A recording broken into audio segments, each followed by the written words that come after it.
Hello,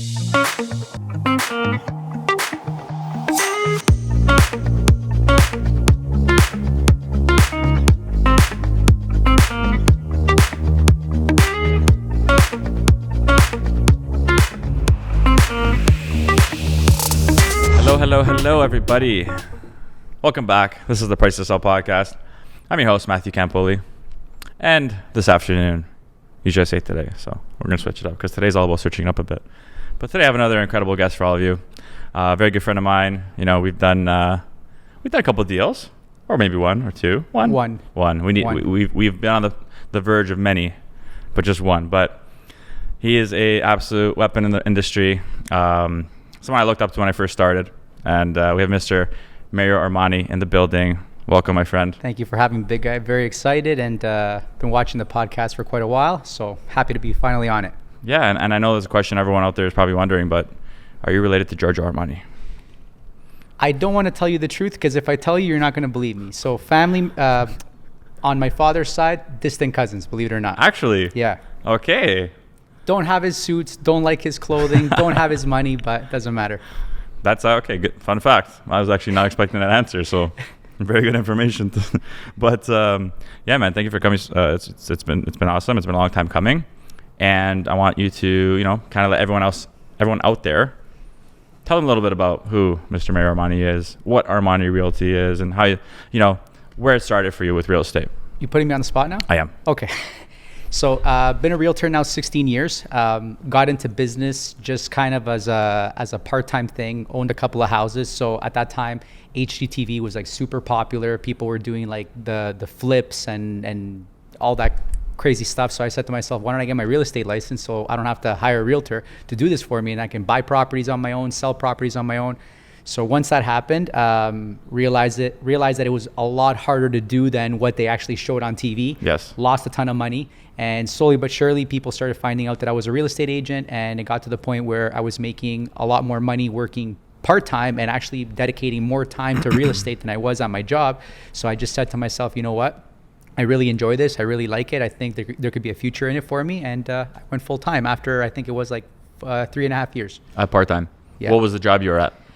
My father actually used to have a marketing company, and I used to work with him. So we used to make campaigns. We used to help out other realtors as well, like do marketing campaigns, other businesses, car dealerships, that kind of stuff. That makes sense because that's one of your strong suits.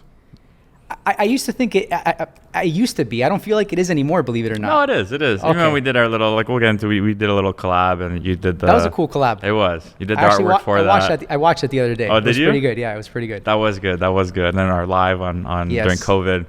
But funny story actually, when I first started in the business, so it's June 8th, 2022, market shifted, interest rates are up, we're going through a similar 2017, 2018 transition right now. Yes. When I got my first listing, it was when the mortgage rules came out and the foreign buyers tax came out in 2017.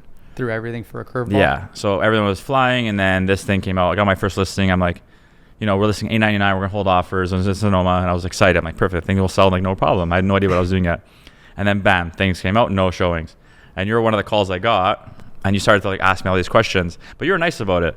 And you're like, I didn't know a lot of the answers. I didn't. But you were, you seemed like super, you knew. I mean, that's just the sales guy in me. But you were super just knowledgeable and just asking all these questions. I'm like, that's a realtor. Because I got calls before, and, like, you can tell people don't care about their client. But the questions you were asking were like, this guy really needs some information because he's looking out for his buyers, So that was my first encounter with you. Was I nice to you at least? Yeah, you were great. Okay, good. Yeah. Or else you wouldn't be here. I'm kidding. I don't have many realtor enemies out there, but I do have a shit list. You don't want to get on it. Everybody has a shit list. I literally have a shit list with the shit emoji. My shit list is so big, it's unbelievable. I have 2 on there right now. I'll never name them, but I hope it doesn't grow, guys. Don't get on our shit list, okay? Okay. Don't do that. Don't be those agents.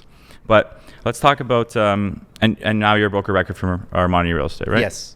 So about 3.5 years ago, I made the decision to open up my own brokerage. I mainly did it just because I wanted to incorporate, but at the same time, because at the time they weren't allowing realtors to incorporate. Yes, I remember that conversation. But I also did it because I was kind of sick and tired of following the way that other brokerages wanted me to do things, which I didn't agree with. So I kind of felt like I wasn't myself. I wasn't doing what I wanted to, just because I have a certain way of doing things. So I said to myself, I'm going to go do my own thing, which is what I did. Yeah. And I've never looked back.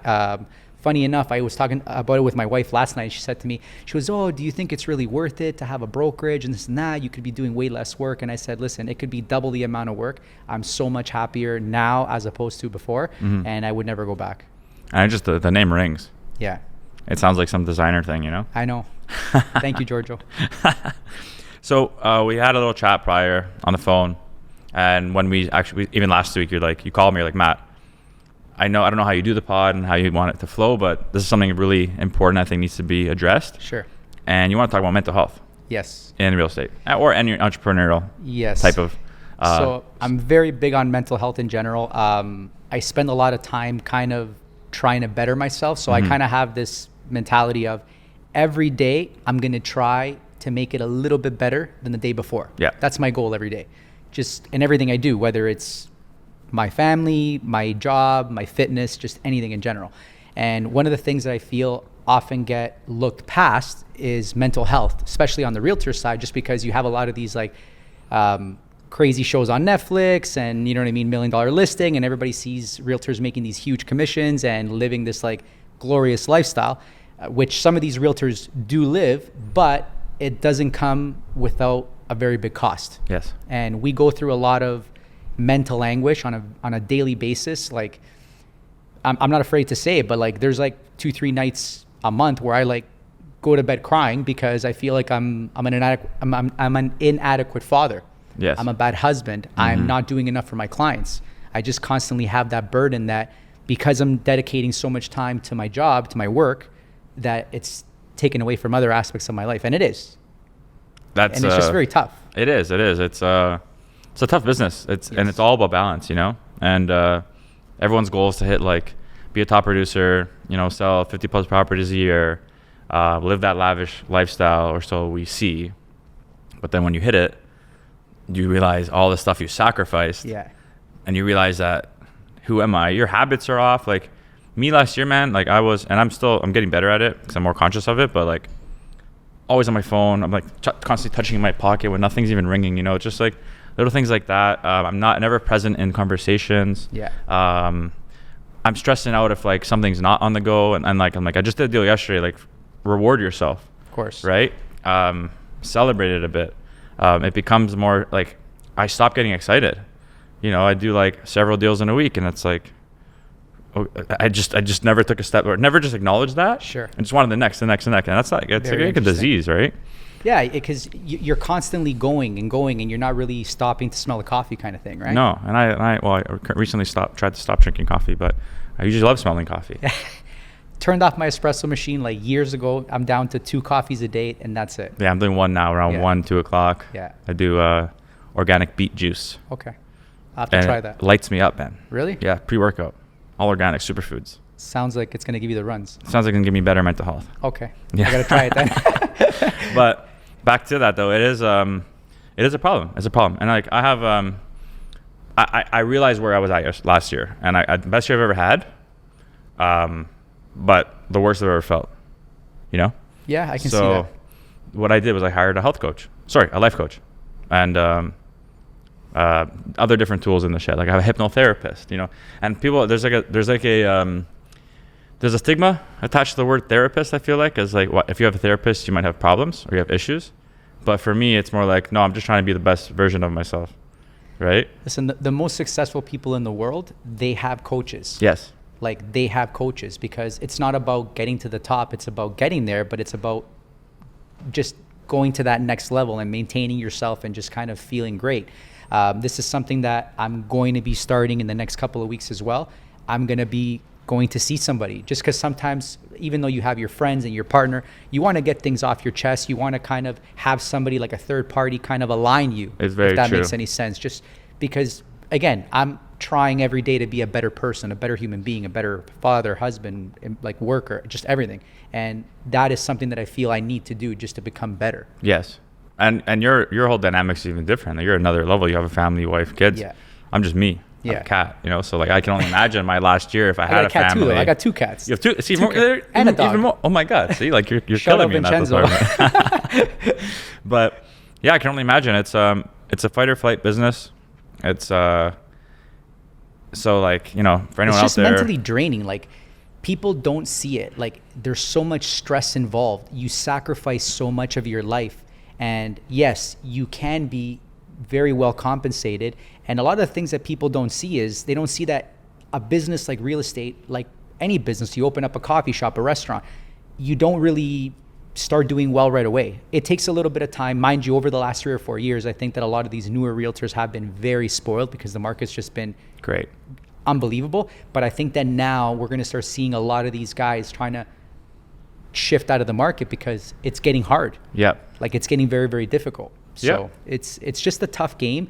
And I think you're constantly having to work on the mental side of it, right? Like the same way like an athlete has to kind of condition himself to get up in the morning, train, and do all these things. I think we as realtors or as entrepreneurs, we don't do enough of that. We're just kind of getting up in the morning and we're just winging it. We have no plan, right? And I think that that's just a recipe for disaster. Yeah, especially when things, if you're, you know, gone to the business recently and you're experiencing all this prosperity and things are just going well for you, and now you're in situations like you're gonna get, you're gonna get fired out there. Yeah, people are getting fired out there. Absolutely. If you're not pricing it, you have to sell a house now, and if you're not pricing it properly, if you're not presenting it properly, if you're not doing your job, if you're just sitting back, you're getting fired.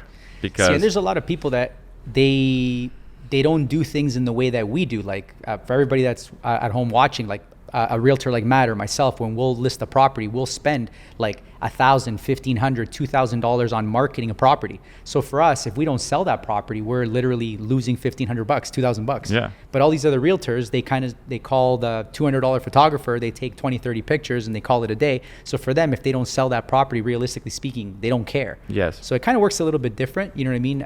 There's all kinds in this business, right? There's realtors that really care, realtors that go above and beyond, and there's the ones that just kind of float on by. And I think that's what kind of differentiates people like us versus the other ones, right? Yeah. And just in general, waking up every single day, you know, we're unemployed. Yeah. Right? You need to... I wake up, so crazy thing is, and I tell this to the gentleman that works on my team, Adrian. I say to him, Adrian, I wake up every day thinking of the fact that I didn't do anything yesterday or the day before or the last 10 years. Like, I wake up every day thinking I need to make it happen today. Doesn't matter how much money I have, don't have, how successful I am or I'm not. I wake up every day hungry. And I think that's the mentality that you have to have as an entrepreneur. If you're not waking up like with that hunger inside of you to go get it, you're never going to get it. Yeah.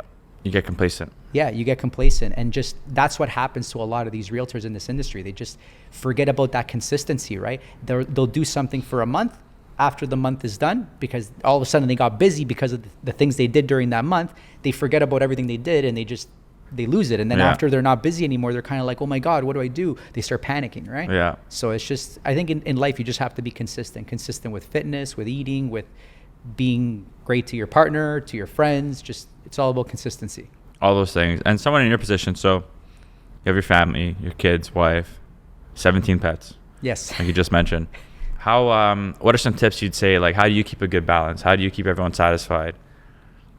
I wish I can give tips. Because you're busy, man. You're busy. Yeah, so. I wish I can give tips, but it's just really hard, man. Mm-hmm. It's just really hard. I struggle with it on a daily basis. Over the last 4 or 5 days, I've barely seen my wife and kids just because I have a crazy amount of work, but I also have a couple of other projects. I'm helping a couple of clients also build some homes. Yeah. And it's tough because you got to be there, but you also have to be somewhere else, and you can't be at 2 places at once. So sometimes when you're at home with your family, you're kind of on the phone, you're with emails and this and that, and you're just not mentally there, right? So it's just tips, I would say, and something that I will start doing and I'm going to start doing more of is just putting away your phone. I think is just a huge thing. It is. And I've started to do that at night. Like, let's say the kids go to bed and I want to have like an hour and a half with my wife just to relax. I'll go ahead and I'll put the phone at the kitchen table. Because if I go ahead and I put it on the side of the couch, I'm going to grab it for something. Oh, I remembered this. Or, oh, you know what? Let me check an email. And then I'll grab it. And then 15 minutes goes by and I'm on my phone, right? Yeah. So it's just easy to get lost. It is. And yeah, that's such a good point. Because if it's near you, if you see it, it's just all these things start going through your head. Like you're just triggered. Like, oh, I have to do this. Or, oh, I'm waiting for this to come in. And you just want to check. And you're not present. So it's like if you're having a conversation, like there's no, you're not present in the conversation. Absolutely. And then they'll feel that, whether it's friend, family, mother. I'm guilty of that too. My mom and stuff. I'll go hang out with her, and the whole time I'm just like working, and I feel bad. And so what I've learned to do is, like, my coach taught me this, is Google Calendar, color coding. You associate a color with different aspects of your life. So it's like personal time is blue for me. Real estate is strictly green. Friends and family is green, red. man. It's all green. That's the thing. So it's like, when you look at your calendar, what's the color? Like, what color's dominated? I'm like, green. He's like, you're working too much. He's like, balance it out. He's like, I need you to build out your calendar, and it needs to look color balanced. So it's like, I will force myself, like, okay, 7 o'clock, instead of doing real estate stuff, let me book a dinner with my mom, and it's like friends and family time. I say it all the time. If it's not in my calendar, it's not in my life. Like, Google Calendar is everything to me. Because once, even like my wife, she won't ask me, hey, do you have time to do this? So her calendar is connected to mine. She'll go into the calendar, or if she needs to make an appointment, or she has to book an appointment for me, she'll just put it in the calendar. So once it's there, I have no excuses, right? Yeah. So it's the best thing. Yeah. But ultimately, I can't get away with things anymore now. You start another one. Good. Don't hate me. But yeah, super important. I love that we touched on that. I do want to get into, so you have your brokerage, so your broker record, and you decided to open up Armani Real Estate and keep it boutique and small. Yeah. And that's what you want to do. Like, some people, that's what I want to do. They want to open up. If I open up a brokerage, become broker record, I have to hire a bunch of agents and all this stuff. So how has that been for you? It's a different model. So for me, the way that I want to do it, and always wanted to do it, is if you work on my team, you're part of my brokerage. There's a lot of discount brokerages out there that are great brokerages. They'll charge you very small amount of money per transaction. So I don't really see it as a profitable model for me to go ahead and, let's say, hire 100 realtors, because I also want to continue selling.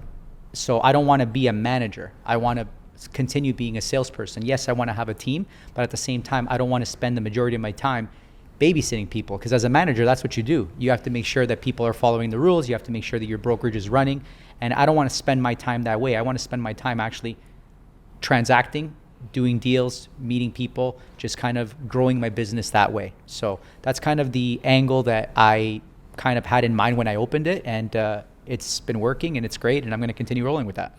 And you mentioned earlier, because you came in here and it was cool, because Mario called me and he's like, Matt, I could talk about all my highlights, all my achievements, everything I've succeeded, what works, blah, blah, blah. But he's like, I want to talk about, like, what I've failed at, like all the mistakes I've made. Sure.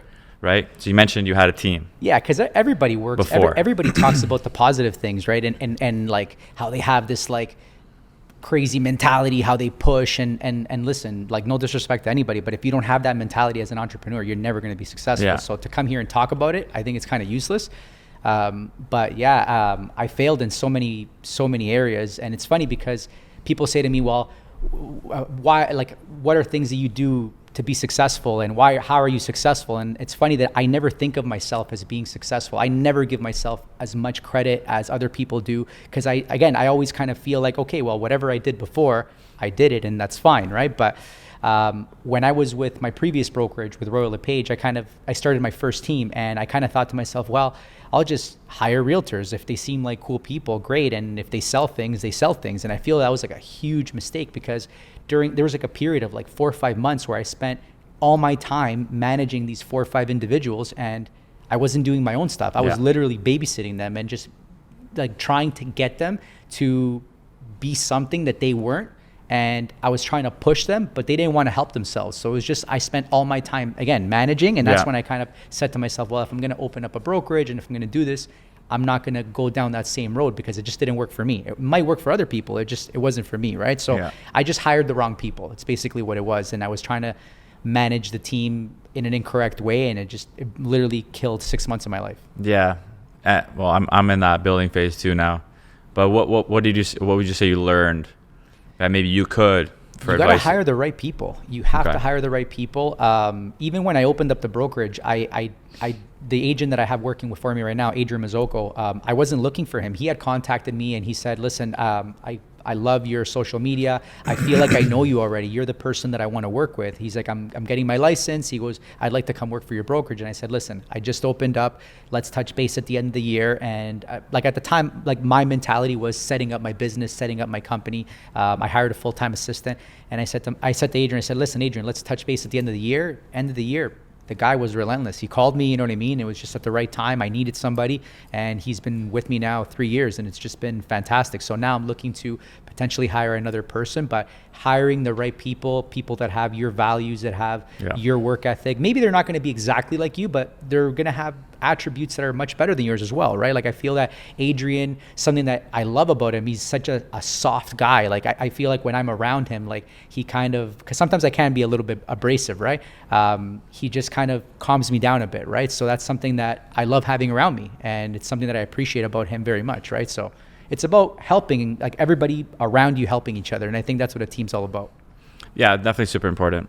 And what you mentioned earlier about him reaching out to you and wanting to work with you, that is huge. Like if you're lucky enough to have that, then you know, okay, this person's all in. Like this person is investing, and they want to be a part of it, versus hiring someone who just maybe may look at it as like, oh, a job opportunity, cool, but they're not like all in on it. So when you share that vision or the values, like you say, and the problem is that I feel like a lot of these like newer realtors, they just don't want to put in the work. They just want to join a team because the team leader is going to go ahead and give them leads, and that's not what it's about. And I even said to Adrian, I said, just so you know, I go, you're going to join the team, but I'm not going to start giving you leads because I don't feel that you're ready to receive leads. I feel that you need to learn the business a little bit before you kind of start going through the motions, right? There's a lot of things that you need to learn. And I feel that's the deficiency with a lot of newer realtors. They just focus on transacting. But you know, you went to real estate school, and you're not really ready to transact when you get out of school. Like there's so much you don't know.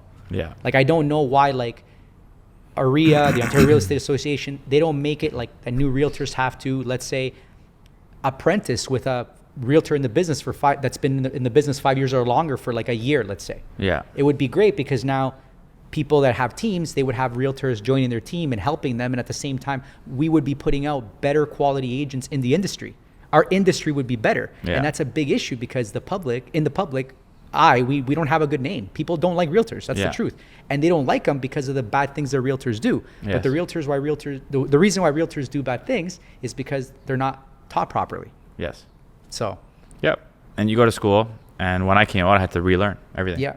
It's like I just hit the square one, erase, and make space and relearn. Yes. It's true, man. It is a flaw for sure, and I do like that idea. I do. It's just to make the industry better, and I think that we're not, like the real estate industry in general, it's not growing. We are not growing. There's more realtors. Every year there's more realtors, and I know there's more realtors because people think that this job is so easy, and they see, again, like Netflix and all this stuff, and they just see these realtors making these massive commissions, and they don't realize how hard this job is. But these people are not ready to be in the industry. It's crazy. Like you go to school 6-7 months, and you can go ahead and sell a $10 million property. How is that possible? Yeah. You're an electrician, you apprentice. You're a doctor, you apprentice. You're a plumber, you apprentice. But our job, where we're taking like control of people's financial future, we don't have to apprentice. Like, it's crazy. No, that's a great point. Yeah. I actually never thought of it like that or compared. Yeah. So I do agree. And just as a last talking point here, because you killed this part of the business, we need to talk about it. Okay. I know he literally came and just wanted to sacrifice the spotlight to talk about the failures, and I'll bring that value to people, which I respect. But I want to talk about how good you are at video, man.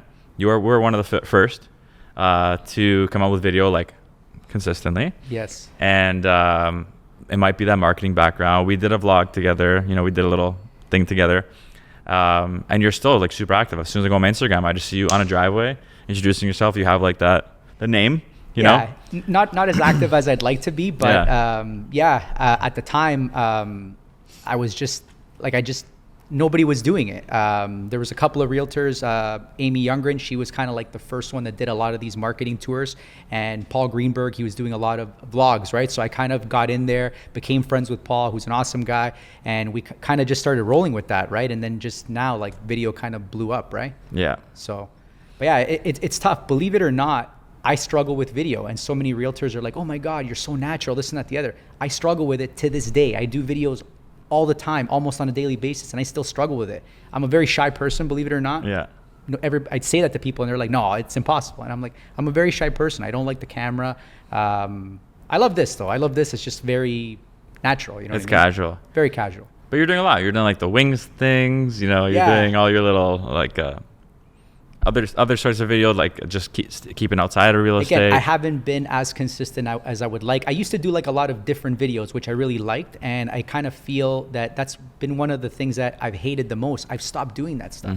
And it's just because I want to take, like, if I don't feel 100% about what I'm doing, I just don't do it. Yeah. And that's kind of why, like, over the past year, I haven't made as many of those videos. And we also got delayed with COVID. Like, you do a lot of videos with people. Obviously, during COVID, we couldn't film with anybody. Everybody was scared, or you couldn't go here, you couldn't go there. So it was just kind of a challenge. I think it stopped. Like, obviously, we did those lives. We were trying to do something, you know what I mean? Because we didn't have the opportunity to do the things that we were doing before, right? And it was fun because we're all like learning. We're all square one. And like, okay, what do we do? Like, we're trying to like bounce off each other. I think that's when the collaboration between realtors really took grip. I think so. During COVID, we all kind of like, instead of, you know, kind of going into our own corners and like, okay, how can I beat everyone right now? We all kind of came together. It's like, all right, guys, let's come together. Let's collab a bit. Not everybody, a lot of us. And it's just, I think that's kind of like a sad thing in real estate. Like, a lot of realtors are in competition with each other. Like, I don't see you as my competition. I see you as like my friend in the business. Like, and at the end of the day, I do so many deals on a yearly basis with realtors that help me or I help them. Like, you're an asset to my business. I'm not competing with you. You may have something that one of my clients needs. So obviously, if we have a rapport together, we'll be able to succeed together. Like, we have to work together. And there's so many realtors that literally turn into a pissing contest, or like, oh, I do more deals than you. Like, they kind of put themselves on a pedestal, and it's like, fuck you, right? Like, you know what I mean? Literally. We can swear on this, You right? can definitely swear. Okay. Fuck that, you know? Those are the ones that go list. Exactly. There you go. And that's why I have a shit list, people. All right? Don't be that person. Like, it is a collaborative business. You will get way further collectively as a team, helping each other out, whether you're different brokerages, different teams, different areas. You know, referrals. You know, you have a client that wants Windsor.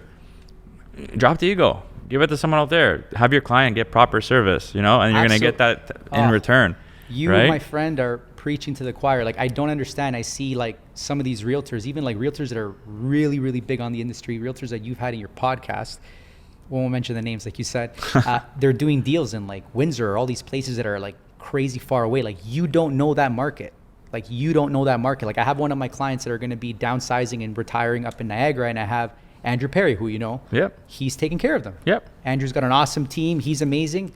I know Niagara, but I don't know Niagara like not even a tenth of what Andrew knows, right? So it's like, get him to give your clients amazing service. So it's not necessarily about you making money. It's also about your clients getting what's best for them. Exactly. And that's all about just dropping that pride and that ego. Absolutely. And just really looking out for someone else versus yourself. Just being honest. That's all it is. Yeah, being honest. It's so true. But speak to the shy person for a second. A lot of people struggle with the video. Yes. So before we end, I'm sure you can share, because you say you're shy. I never knew that. Okay. Didn't ever believe that. I'm sure people, when they watch your videos, like you said, they would never guess that. But there are a lot of people out there who will never get in front of camera. They psych themselves out. What can they do? Like, what's any sort of advice? Like, for other shy people out there, help them get in front of the camera. 2 things that I would recommend. Number 1, practice in front of a mirror. Like, even like today, when I do a listing video and I'll, like, let's say, come up with a script or whatever it is, I'll practice it and say it out loud. You can't say it in your mind, because when you say it out loud, it's very, very different, right? So practice in front of the mirror. And the best place to practice on is Instagram stories. In 24 hours, they disappear. Whatever you said, people forget about it the next day. So it's just like, practice. That's it. I like that. Practice makes perfect. And you can get some real-time feedback. Yes. For those 24 hours. Yes. And if it's shit feedback, then just don't do it again. Exactly. You'll naturally get better. That's awesome. So I feel like out of all your podcasts, this has been kind of like one of the most mellowest ones, or am I wrong? They're all pretty chill. No, but I feel like this is like super mellow. It is mellow because we're just comfortable. Maybe. It's better like that. I agree 100%. I wouldn't want to be uptight. No, definitely not. And then, I start, like, I sweat. I told you earlier. I start sweating everywhere, and then this whole couch turns a different color on my side. Everyone thinks that's I'm why you're a so sweater. far away, right? So I'm far away. Okay, got it. I won't smell, though. Okay. So we're good. But any last piece of advice out there? You know, a lot of our viewers are people getting into the business, newer. You know, maybe speak to like the upcoming agent right now. Like any piece of advice you'd want to give to them. That's honestly, I love that question, just because it's something that I feel it needs to be addressed. And just don't focus on transacting. The reason why a buyer or a seller is going to want to work with you is because you're knowledgeable. That's it. So if you don't understand the business, if you don't understand your product, if you don't understand what it is that you're doing, you're never going to be an asset to them. All you're going to be doing is just writing up paperwork and putting a sign on the lawn. People use you because you're knowledgeable. So learn, just continue focusing on understanding what's going on in a transaction, why, like, let's say there are certain deficiencies of a house. Like, don't just focus on your marketing, your social media, like focus on the real estate side of it. And then with social media, you can kind of explain to people and show them the things that you know. And that's the great thing. Like, let's say in when I started, there wasn't Instagram stories and all this sort of stuff, right? So it was so difficult to share people the knowledge that you had. Now it's a lot easier because, like, let's say if you are knowledgeable in a certain subject, you can talk about it. You can share that with people and people can see it. So just learn the business. Great advice. And we've talked about that many times on here. It is lacking. Yes. People do focus on the wrong thing. That core is the knowledge. Absolutely. The trust comes from the knowledge. Yes. So love that you said that. But my friend, Mr. Armani, Mr. Giorgio's distant cousin, we have come to the end here. Okay. I want to thank you for coming. No problem. You've been awesome. I appreciate it. And thank you so much for having me. Yeah, it's been great, man. Again, can't wait to do more deals. Right? At least 3 this year. Yeah, please. Okay. I have that set up with many people. So okay. If that comes to fruition, Maddie's doing over 100. Okay. So you got to have me back on the podcast now. We will have exactly, okay. And we'll talk about all that. Okay. And all about all the positives, because again, he came here and he addressed a lot of the things that people won't talk about, which is super respectful, and I'm sure you guys can agree. But thank you, man, for coming. No problem, brother. Appreciate it. Yeah, of course, anytime. And to the family out there, thank you as always for tuning in. You guys are awesome. I mean, we keep growing every single day because of you. So don't forget to like, subscribe, share. Keep sharing with all of your family members, okay? You know, your aunts, your uncles, your cousins. And if you have a pet chimpanzee koala bear hybrid, please tell them too. We'll see you on the next one. Price to sell. Peace.